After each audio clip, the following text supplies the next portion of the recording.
Aujourd'hui, bonjour à tous, nouvelle vidéo. Alors, j'avais envie de refaire un format collection. L'idée, c'est pas de présenter individuellement chaque montre. De toute manière, vous avez les vidéos que je vais mettre là en petit i là, parce que l'idée c'est pas forcément le quoi. Et puis, si vous voulez plus le quoi, il y a déjà des vidéos qui sont faites sur chaque montre individuellement. L'idée c'est un peu plus le comment, je trouve, et potentiellement même le pourquoi.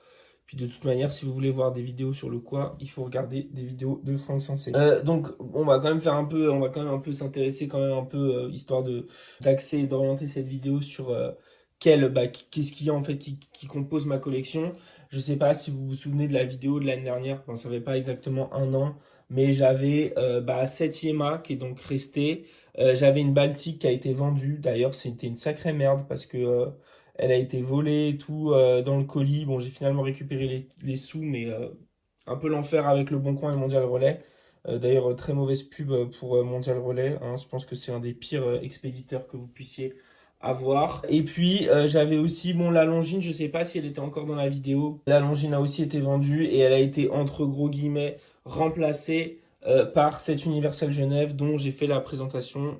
Hop, j'ai fait la présentation dans une vidéo qui était la première vidéo qui est sortie cette année. Comme je l'ai dit, si vous voulez vous intéresser un peu à ces montres individuellement plus en détail, il y a une vidéo pour chacune. Peut-être que la vidéo sur le retour d'expérience après après l'achat de la Seamaster sera aussi en ligne. Donc comme ça, vous aurez un peu deux vidéos.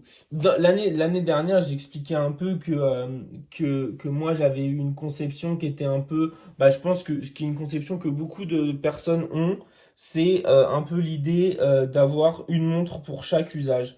Donc j'avais une plongeuse qui était la Superman 500. J'avais une montre un peu Everyday Watch, là, c'est un peu, ouais, c'est ça que les Américains disent, un peu Everyday Watch, qui était la Baltique, qui est bon, qui est quand même bon, alors c'est pas vraiment un style de plongeuse vu que c'est une GMT, mais bon, c'est quand même une montre à lunettes avec un bracelet acier, donc une montre assez sportive. Et puis j'avais une montre habillée que en fait je portais réellement jamais parce que c'est pas trop mon style in fine, qui était un peu délaissée et que j'avais déjà décidé de vendre à l'époque. Ma conception de tout ça, elle a changé. Je pense que je suis un peu plus dans l'optique maintenant de vraiment kiffer les pièces et tout, et puis surtout, encore une fois, de réduire. Bon, déjà que l'année collection n'était pas forcément très fournie l'année dernière, numérairement, elle a pas forcément réduit non plus cette année, puisque je vous ai fait une collection avec 3 montres l'année dernière, et cette année, il y en a encore 3. 3 plus quelques-unes qui gravitent autour, que je vais pas présenter, qui sont pas très intéressantes, et qui sont en général vendues un mois après, ou alors c'est des montres que je porte pas du tout. Donc, dans cette collection, j'ai mon Omega, l'Universal Genève, la Yema. La montre que je porte le plus et en fait qui m'a un peu aussi quand même fait prendre ce virage, c'est l'Omega parce que l'Omega c'est vraiment la montre que je porte tous les jours et il y a une raison à ça. C'est déjà bon alors c'est pas une raison qui est forcément très explicite et très argumentée, mais c'est un peu celle qui coûte la plus cher entre guillemets, donc c'est celle dans laquelle j'ai mis le plus de moyens.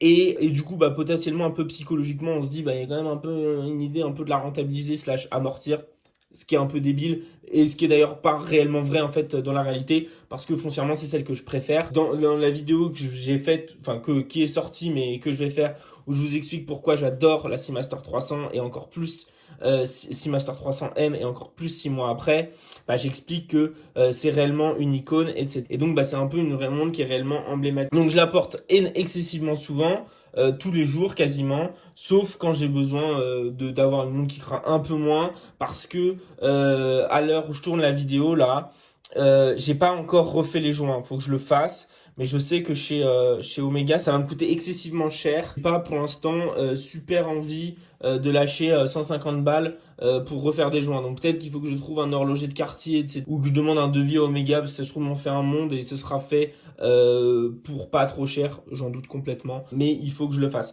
Donc j'ai pas encore refait les joints, mais c'est les de 2016. 2016, in fine en 2023, ça fait quand même 7 ans. Et c'est quand même bien de refaire les joints. Après, elle tourne nickel et tout, je pense pas qu'il y ait besoin de révision. Enfin, pas pour l'instant en tout cas. Je la ferai peut-être réviser dans 4, 5 ans, peut-être un peu plus. C'est quand même de base, Bon, même si l'échappement est modifié, etc. Échappement modifié, en plus le coaxial, l'idée c'est quand même de limiter le nombre de révisions parce qu'on limite le nombre de frottements dans l'échappement. Donc, enfin le nombre, la masse de pas la masse, mais le nombre total de frottements dans l'échappement. Donc, potentiellement, on a quand même un peu moins besoin de la réviser. S'il y a à avoir un avantage à avoir ce mouvement, et c'est bien celui-ci, parce que on rappelle que sur ce calibre-là, je sais pas si c'est non, c'est le 2500 sur cette version. Le 2500, c'est un 2892 basique, bête, méchant, avec juste décoré et cette et cet échappement modifié. Donc voilà, donc ça c'est vraiment celle que je porte le plus. Et en fait dans l'idée un peu, je pense que c'est un peu une idée qui est chimérique, mais c'est je pense une idée qu'on a tous eu à un moment chez les collectionneurs de montres entre guillemets. C'est un peu ce que les Américains appellent settle with the one, c'est-à-dire après avoir eu une vie entre guillemets de collection, d'avoir eu plein de choses, etc. On trouve un peu le Graal, the one. Et puis on ne porte plus que celle-là et finalement on revend les autres. C'est un peu ce que j'ai dans ma tête là actuellement. Pour moi, genre, si elle était vraiment totalement étanche, qu'elle craignait pas autant, parce que c'est beaucoup d'argent et que, je pense qu'elle est encore étanche. Hein, il faut pas non plus abuser, mais c'est aussi psychologique. Si elle craignait pas autant, etc. Si elle était pas aussi reconnaissable, enfin, elle est reconnaissable aussi. Il y a aussi le fait est que bon, dans la rue, c'est peut-être pas forcément très judicieux de se balader avec un modèle aussi emblématique, quoique. Je connais pas encore trop la physionomie des voleurs. Est-ce qu'ils s'intéressent aussi Master 300? Peut-être pas, peut-être que maintenant si. Enfin bref, donc bon, je fais quand même un peu gaffe quand je la porte, même si c'est pas une obsession frénétique et névrotique. Donc voilà, donc ça c'est un peu The One, et in fine peut-être à terme que la collection en fait, ce sera plus que celle-là dans ma tête, même si on sait tous très bien que c'est un peu une chimère. Donc le fait que celle-ci ait pris énormément de place dans ma collection, ça a quand même un peu libéré de place pour la Yamaha Superman 500. Je vous avais dit que je la portais pas forcément énormément. Alors là, je l'ai mis sur un atto. Je vous avais dit que je ne la portais pas foncièrement beaucoup l'année dernière parce que j'ai porté beaucoup la Baltique, qui était un peu genre la montre de tous les jours de l'année dernière. Mais en vrai, celle-ci, elle est étanche. Du coup, enfin, bon, là, elle a un an, même pas. Enfin, elle aura un an. Donc ouais, elle est complètement étanche, sous garantie, etc. Et celle-là, je m'en sers vraiment pour un peu faire n'importe quoi. Et en fait, genre pas besoin de G-Shock quand on a une Yamaha Superman. Je m'en sers pour bricoler, aller sous l'eau, faire le couillon. J'ai pris des sacrées vibrations parce qu'en trottinette à Paris, ça rigole pas, même en vélo. Donc ouais, elle est super fiable, super robuste. Elle est vraiment réglée comme du papier à musique. Je crois qu'elle doit prendre entre 0 et 1 seconde par jour. Je la règle jamais en fait. Je la mets à l'heure, tac. Je fais des tests une, deux, 3 semaines après. Elle a pris genre 4, 5 secondes. Enfin, genre, elle est vraiment incroyablement réglée. Et surtout, bon, alors, moi je sais que les Yamaha sont très très bien réglés de manière générale quand il n'y a pas de souci de SAV. Mais je pensais pas qu'elle tiendrait aussi bien dans le temps. Là, ça va faire un peu plus, ouais, presque un an que je l'ai. Et elle tient super bien dans son réglage. Et c'était pareil avec la Superman Héritage avant. Elle était incroyablement précise. Donc aussi, ça m'a un peu permis aussi de la désacraliser. Et moi, quand je désacralise une montre, le twist que j'ai, c'est que je leur fous un peu des bracelets rigolos. Et du coup, là, je l'ai mis sur un atto. Je la porte aussi quand même pas mal sur l'acier, mais j'essaye de moins la porter sur l'acier parce que je me dis que tous les jours, je porte avec l'Omega une montre sur acier. Et c'est quand même un peu fun, entre guillemets, de s'amuser à changer les bracelets, etc. Je la porte aussi sur le tropique et tout. Bon, je m'amuse un peu avec, autant qu'on puisse s'amuser avec une montre, puisque c'est pas non plus la giga éclate. Mais en tout cas, le groupe vit bien. Et la dernière, c'est peut-être un peu celle qui a le moins d'apport, entre guillemets, dans la collection. C'est l'Universal Genève. Donc, l'Universal Genève, écoutez, en fait, je me suis rendu compte que j'ai un peu acheté cette montre sur un coup de tête. Pour l'instant, j'ai pas très envie de la revendre parce qu'en fait, genre, c'est le genre de coup de tête qui m'obsède depuis 2 ans, enfin, bon, alors, la genèse de cette montre, c'est que moi, j'adore en fait ce type de montre. Bracelet croco, même si c'est pas du vrai croco, faudrait que je le change d'ailleurs le bracelet, mais bracelet croco, même si c'est pas du vrai croco, un boîtier doré de 35 mm, et je trouve qu'avec un t-shirt et un short, et en fait, ça casse le côté habillé, et c'est super stylé. Et quand on est bronzé, etc., l'or, moi j'aime beaucoup. Et donc c'était un peu l'idée, en fait, un peu comme un abruti. Moi je me suis dit que l'idée, une montre de l'été, c'était une montre qui était pas du tout étanche, 2 aiguilles, en or, c'est pas de l'or, c'est du plaqué, mais vous m'avez compris, couleur or, et avec un bracelet crocodile. Évidemment, c'est la montre de l'été. Quand on part pas en vacances, Si, on peut partir en vacances. Mais quand on part en vacances dans un lieu sec, donc forcément, je la mets jamais à la mer. Et comme j'aime bien partir moi avec une seule montre, c'est un peu aussi un truc fric. Je me dis ouais, je suis un aventurier et tout. C'est complètement dans ma tête, hein. Mais ça me rassure psychologiquement. Chacun ses névroses, ok. Ça me rassure, voilà. En tout cas, ça me plaît. Et donc, bah, en fait, j'ai jamais porté réellement. Donc, c'est une 2 aiguilles et tout. Moi, ça me dérange absolument pas les 2 aiguilles, franchement. Bah, vous avez vu que j'étais pas forcément un nazi de l'auto comme certains. Donc, même le quartz et tout, ça me fait kiffer tant que c'est bien, tant que les boîtiers sont bien finis et tout, tant que c'est pas de la merde de Daniel Wellington. Ça, c'est une Daniel Wellington de luxe, hein, on va pas se mentir, hein. Et donc, bah, je la porte pas, faut que je la porte plus. J'ai essayé de la porter avec un costume. En fait, je crois que je suis quand même pas totalement soigné de mes problèmes de méditerranéen autodiag. Donc, j'ai besoin d'avoir une montre qui brille et qui est grosse avec un costume. Donc en fait, je porte pas de montre habillée avec des costumes. Ça, c'est un peu en fait le truc où je me suis dit, ça fait 2 ans que tu y penses. J'avais un peu de thune, elle m'a coûté 450 balles. Je me suis dit, bon bah vas-y, bingo. Et puis, bah en fait, in fine, j'ose pas la vendre même si je la porte pas, ce qui est complètement débile, hein, qui va complètement de manière antinomique avec ce que je m'étais dit. Mais je me dis que si je la vends, je vais avoir envie d'acheter une montre qui est similaire. Alors ce sera une Omega, une autre Universal Genève, une Zenith, etc. Peu importe. Mais là, en plus, je trouve que, ben, honnêtement, bah, c'est ce que j'avais dit dans la vidéo de présentation, c'est largement sous-coté ces modèles, parce que pour 400 balles, vous avez comme une montre qui est relativement incroyable. Bon, faut juste changer le bracelet, qui est une belle merde, je pense. Ouais, c'est vraiment une merde. Et bah, qui est relativement incroyable, qui est un peu une montre historique, entre guillemets. Alors voilà, donc, bon, ça c'est présentation rapide un peu de la place de chaque modèle dans la collection. Moi, je vous avais dit que l'objectif d'avoir des montres, c'était quand même de les porter. Le but, c'est pas de... Enfin, en tout cas, le but, pour moi, dans mon état d'esprit actuel, c'est de les porter. Ce que j'avais dit, c'est que, bah, pour moi, quelqu'un qui collectionnait, c'était quelqu'un qui était beaucoup plus dans le vintage et tout, et qui cherchait à avoir des références précises, etc. Ce que je conçois totalement et qui a un peu une démarche un peu entre guillemets de documentaliste. Mais bon, bah premièrement, j'ai pas la place actuellement. Enfin, c'est pas que j'ai pas la place, si, parce que les montres ça prend pas de place. Mais disons que bah j'ai pas forcément. Bah déjà ça coûte cher, hein. Et j'ai pas forcément l'envie bah, de me lancer là-dedans et tout, d'avoir une démarche de collectionneur vraiment documentaliste. Je pense que c'est un peu un truc de vieux monsieur, mais ça viendra peut-être si je gagne beaucoup d'argent et que j'ai rien d'autre à faire dans ma vie. Mais pour l'instant, c'est pas trop mon lubie. Ma lubie, c'est vraiment de les porter, de les faire vivre aussi, parce que c'est un peu ce que j'ai écrit sur la vie de Dialysius. D'ailleurs, si vous voulez aller commenter et tout vos montres, c'est assez bien fait. Je vous mets le lien en barre d'infos. Par exemple, avec l'Omega, bah, enfin, l'Omega là, même si je l'ai pas acheté neuve, c'est un peu la synthèse globale de toute la comment dire, de toute l'approche, enfin l'approche que j'ai aux montres. Et donc bah, j'ai un peu envie d'écrire entre guillemets mon histoire avec des très très gros guillemets avec cette montre, bah diversifier entre guillemets la collection et l'étendre, c'est pas trop l'idée. Mais si un jour j'ai plein de choses et tout, je suis bien installé, ça me ferait énormément kiffer de faire une collection de 55 13, 55 12, 55 14, 16 600 machin, etc. Mais pour l'instant, c'est pas trop le délire. En fait, je pense que dans l'absolu, ce qui me plairait réellement, c'est d'en avoir qu'une. En fait, la démarche idéologique et philosophique avec des très très gros guillemets encore une fois, la démarche qui me plairait vraiment, en fait, c'est d'en avoir qu'une. Que je porte tout le temps et qui pourrait être cet Omega, parce que honnêtement, enfin très honnêtement, c'est très très présomptueux de dire ça, mais je trouve que la Seamaster 300 en 41 mm, c'est-à-dire avant, je crois que le nouveau modèle est sorti en 2019, avant 2019, non 2018, avant le 2018, c'est un peu la meilleure montre de plongée post 90 que vous puissiez avoir. Avant, j'étais un gros fan des 16-610.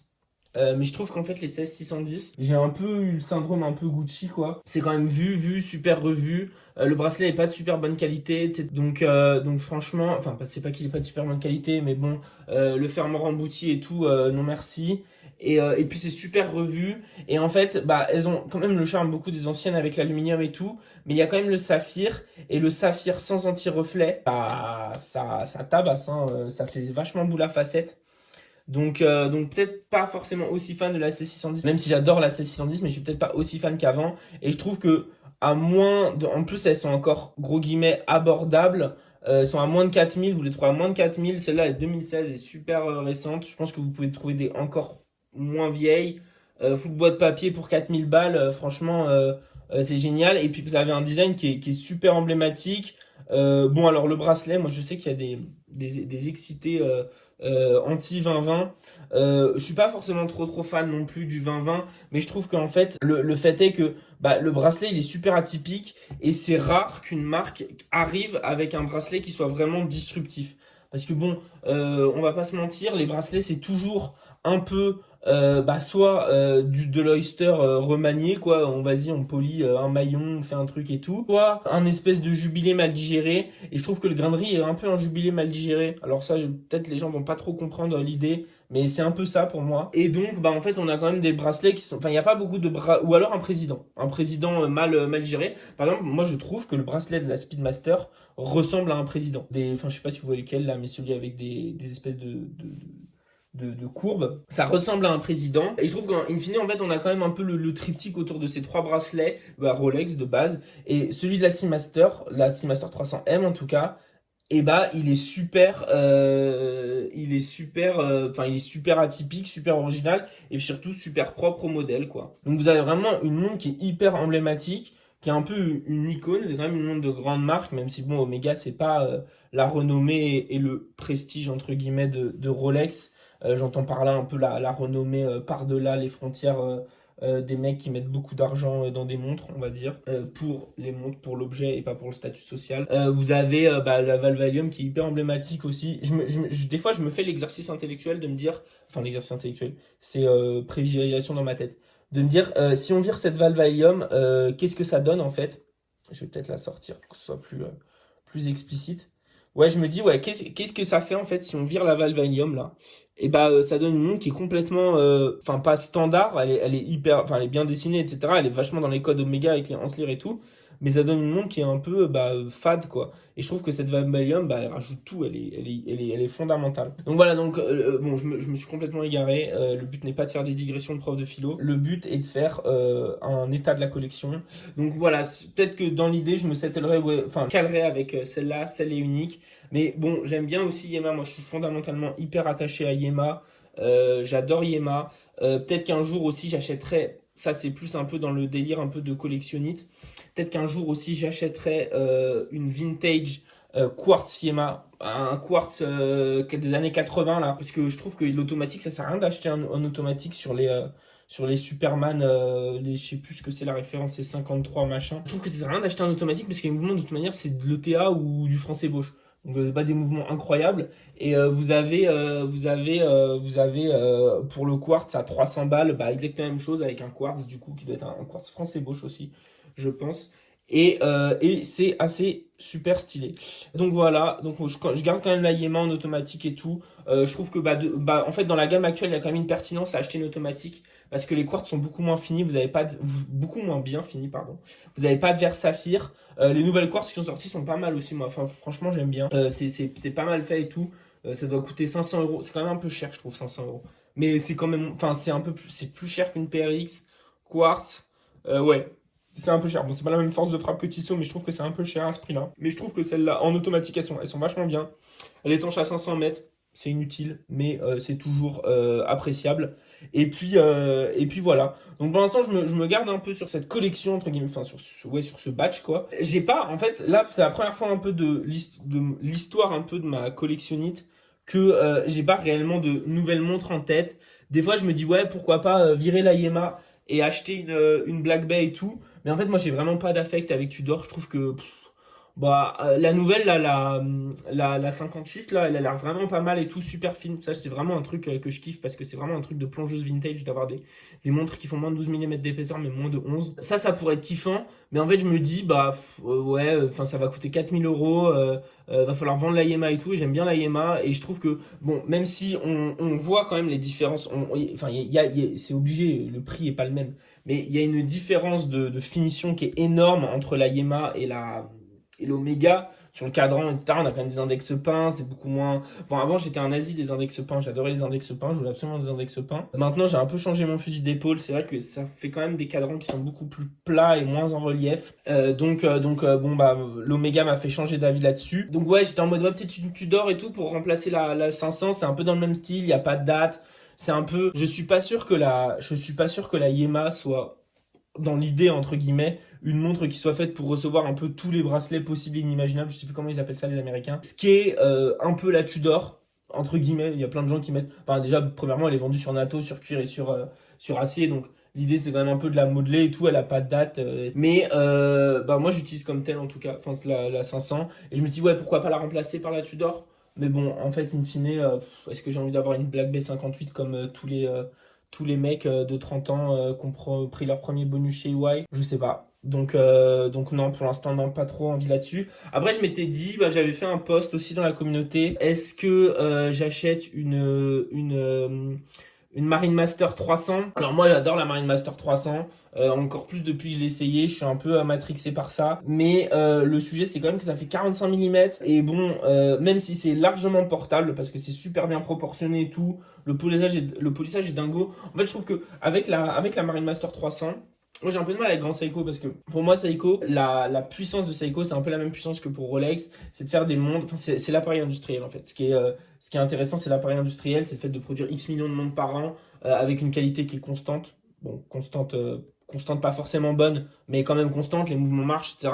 Je sais pas comment ils produisent de NH35, mais un NH35 enfin il y en a des millions qui sont produits par an et donc bah Seiko c'est un peu voilà ça l'appareil industriel. Après le truc et tout le délire autour de l'artisanat de Grand Seiko, bah c'est stylé enfin en soi, genre y a pas enfin on peut pas critiquer ça quoi, on peut pas critiquer l'artisanat de Grand Seiko, mais par contre bah moi j'ai jamais été réellement sensible en fait à ça.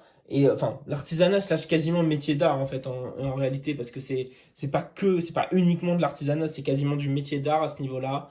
Et bah moi j'ai jamais été réellement sensible à ça. Moi je suis un espèce de gros débile d'ingénieur et mon kiff c'est l'industrialisation à très très large échelle, la production en masse, le taylorisme. Et donc bah je suis pas forcément sensible à Grand Seiko. Par contre, l'avantage avec la Marine Master 300, c'est que vous avez de la finition Grand Seiko, polissage d'Aratsu et tout, sur le boîtier qui est absolument incroyable, sur une montre bah, qui est quand même Seiko et qui est vraiment bah, une montre ultra pro, etc. Donc la Marine Master 300 aussi peut-être un axe d'amélioration, peut-être la remplacer par la Yema, mais en fait j'aime tellement la Yema, je trouve qu'elle est tellement élégante et en fait genre vraiment bien partout que bah ça me ferait chier un peu de la remplacer par cet énorme coquillage là, cette énorme noix de Saint-Jacques qui est la Marine Master 300, même si je l'adore. Donc pour l'instant, je sais pas. Et celle-là, pareil, l'Universal Genève, au fur et à mesure des pérégrinations, peut-être que je la remplacerai. Si je la remplace, bon alors en vrai, je dis ça, si je la remplace, c'est juste parce que je veux voir un truc un peu qui m'a un peu excité l'œil là, et comme l'été là après Bond et tout, et je vais me dire ouais bah, j'ai besoin un peu de cash et tout, je la revends. Mais si réellement on se place dans l'optique de la remplacer par quelque chose qui est plus beau et mieux fait, peut-être la remplacer par une Breguet. Mais alors là, c'est pas du tout du court terme, c'est du long terme, voire même du très très très très très long terme. Et je trouve que les Breguet sont super sous-cotés aussi. Vous avez des Breguet qui coûtent sur Chrono 24 entre 5 et 10 000 balles. Tout en or avec des mécanismes de zinzin. C'est une marque qui est, bon, même si elle est Swatch Group maintenant, qui fait quand même beaucoup de choses en interne. Et donc, ouais, moi j'adore Breguet. Avant, j'étais un nazi de la Calatrava, là, de la Patek Calatrava. Mais je trouve qu'en fait, Breguet, c'est super stylé. Après, le truc, c'est que bah, je vais pas acheter une montre à 7000 balles alors que je vais la porter 3 fois dans l'année, quoi. Donc, pas de Breguet non plus en vue à court terme. Les deux montres vraiment à court terme, c'était la Black Bay, mais en fait, non, et la Marine Master. Mais bon, la Marine Master, ça se réfléchit, ça se négocie, ça dépend aussi des apports de trésorerie, etc. Donc pour l'instant, il n'y a pas trop d'idées. Et en fait, genre, bah, je suis un peu in fine content parce que pour la première fois, je me dis, bah, en fait, bah, je suis quand même bien avec ce que j'ai. J'ai pas forcément besoin de changer. Et je trouve aussi que le rapport à l'objet a un peu changé. Et en fait, ce qui m'intéresse plus, c'est pas forcément d'avoir. Je trouve qu'au début, c'est très important d'avoir. Il faut avoir pour toucher, pour voir les différentes choses qui se font. Il faut être capable. Il faut avoir l'occasion de toucher des montres entre guillemets haut de gamme, parce que ça c'est une montre haut de gamme, c'est une montre de luxe. Hein. N'en déplaise au petit rageux, c'est pas une montre de luxe, c'est une montre outil et tout. Non, c'est quand même, enfin ça coûte 3000 balles, oui c'est une montre de luxe, hein, c'est pas, sinon vous achetez une Casio. Et puis des montres un peu plus entrée de gamme, etc. comme une petite Seiko 5 et tout, genre c'est bien pour commencer. Puis aussi bah, du luxe d'antan, parce que ça c'est sûr qu'en fait, moi j'ai toujours été un anti-vintage, Mais avant de voir ça, on a quand même du mal un peu, enfin après avoir vu ça, on a quand même du mal un peu à être anti-vintage. Parce que c'est quand même super bien fait. Il faut se dire que ça a quand même 50 ans. Ça a quand même pas beaucoup bougé. Bon, un peu oxydé sur le bord du cadran et tout. Mais ça a quand même pas bougé. C'est super bien fini. Le truc est quand même assez dingo. Le mouvement est super beau. Ouais, donc ouais, il faut aussi un peu aller dans le vintage, un peu toucher et tout. Le sujet du vintage, c'est toujours le prix, hein. Est-ce qu'on achète un truc au prix correct ou pas? Sur une montre neuve, vous savez la cote, vous savez ce que vous savez que ça n'a pas trop été bidouillé, voire même pas du tout. D'ailleurs, très souvent, pas du tout. Sur le vintage, vous savez jamais. Donc voilà, in fine, c'est ça l'idée. Je suis content. Et la démarche après avoir vu, bon, j'ai pas vu énormément de choses non plus, hein. Je suis pas non plus complètement omniscient. On n'est jamais de toute manière omniscient. Mais j'ai quand même vu un peu plus. Et je trouve que le rapport à la passion, il est plus en fait dans réellement la connaissance et plus dans l'accumulation. Et je trouve que c'est plus intéressant de s'intéresser à des sujets techniques, de comment c'est fait, etc., que réellement avoir les objets, même si c'est une phase qui est nécessaire pour ensuite comprendre le reste. Et en fait, là, je suis un peu plus dans une démarche où j'ai envie d'acheter des livres et tout, des livres sur l'horlogerie. Là, j'ai le petit traité de construction horlogère. Bon, alors ça, le petit traité de construction horlogère, c'est un peu quand même une putain de purge. Faut avoir fait maths sup, maths spé, hein, pour comprendre. La première page, c'est équation différentielle enfin, c'est pas une équation, oui, si c'est une équation différentielle, mais comment ça s'appelle là, oscillateur harmonique là, dans le ressort et tout. Donc, faut s'accrocher. C'est un métier, hein. C'est pas un hobby, ça. À ce niveau-là, c'est un métier. Mais aussi des livres qui sont un peu moins complètement théoriques et plus un peu dans le quoi, comment avec le livre de Clément Mazarian, la collection personnelle, où vraiment il vous fait vraiment un état des lieux sur ce qui s'est fait, etc. Et c'est super intéressant. Et puis être un peu plus aussi digger dans les refs, les différentes refs. Bon, moi, franchement, j'adore Yema, mais j'adore aussi les 55-13, etc. Il y a de la data là-dessus. Donc on peut s'amuser, etc. Sans forcément avoir.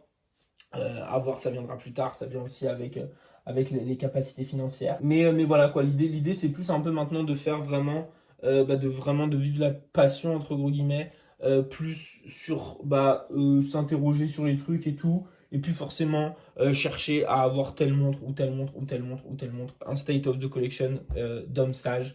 Mais tout cela peut changer très vite et c'est ça qui est intéressant. Et je vous ferai sans doute une vidéo dans un an pour vous dire que ça a changé. Voilà, merci d'avoir regardé la vidéo. N'hésitez pas à cliquer sur les liens en barre d'infos. Là, j'ai mis tous les trucs et tout, style le site de Relax, tous ces trucs-là, Dialysus, machin. Et puis, je vous dis à la prochaine, enfin à la semaine prochaine même.